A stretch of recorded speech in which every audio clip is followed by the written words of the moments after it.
हे आहे आमचं शेत आणि या शेतामध्ये आम्ही हंगामी इथे भाताची शेती करतो आणि हे सगळे रोवणाऱ्या महिला आहेत.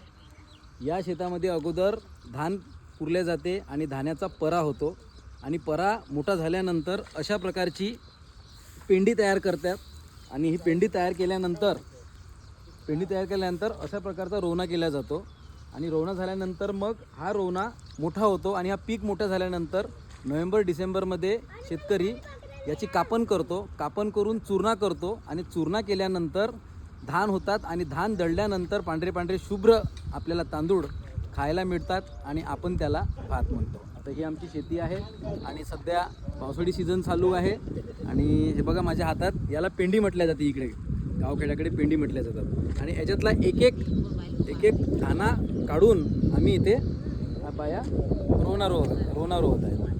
तर शेतकरी असणं आणि शेती करणं हे खूप महत्त्वाचं आहे, कारण ज्याच्याकडे शेती नाही त्याला हा अनुभव नाही, परंतु ज्याच्याकडे शेती आहे पण तो करत जरी नसेल तरी मोठं भाग्याचं समजतो की आमच्या आजोबांना किंवा आमच्या वडिलांना शेत्या अशा ठेवल्या ज्याच्यामुळे आज आम्हाला आमच्या लेकरांना घेऊन इथे येऊन शेती बघायला मिळते आणि याचा शेतातला तांदूळ खायलासुद्धा मिळतो. तर भेटू पुढच्या व्हिडिओमध्ये. धन्यवाद. आम्ही आता हे धानाचं पीक घेतलेलं आहे हातात आणि माझा मित्र पवन, आम्हाला रोवता तर येत नाही, परंतु ज्या महिला यांच्यासोबत थोडा प्रयत्न करणार आहोत आम्ही. हे बघा आता आम्ही या भाताची शेती रोवण्याचा प्रयत्न करत आहोत, धान रोवण्याचा प्रयत्न करत आहोत. काढतरी व्हिडिओ होतो.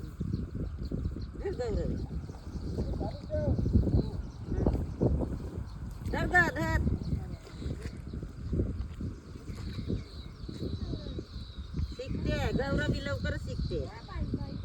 सुंदर. हे बघा आमची अध्यंका गौरवी रोवताना वहिनीसोबत आमची काकू माला काकू त्यांना मदत करताना.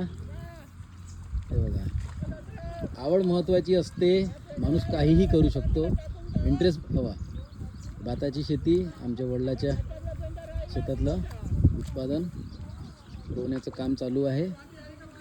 हे बघा आमची गौरवी, माझ्या दोन्ही मुली आवडीने या चिखलात उतरून त्या आपल्या हातात पेंड्या घेऊन रोवणा करण्याचा प्रयत्न करतात.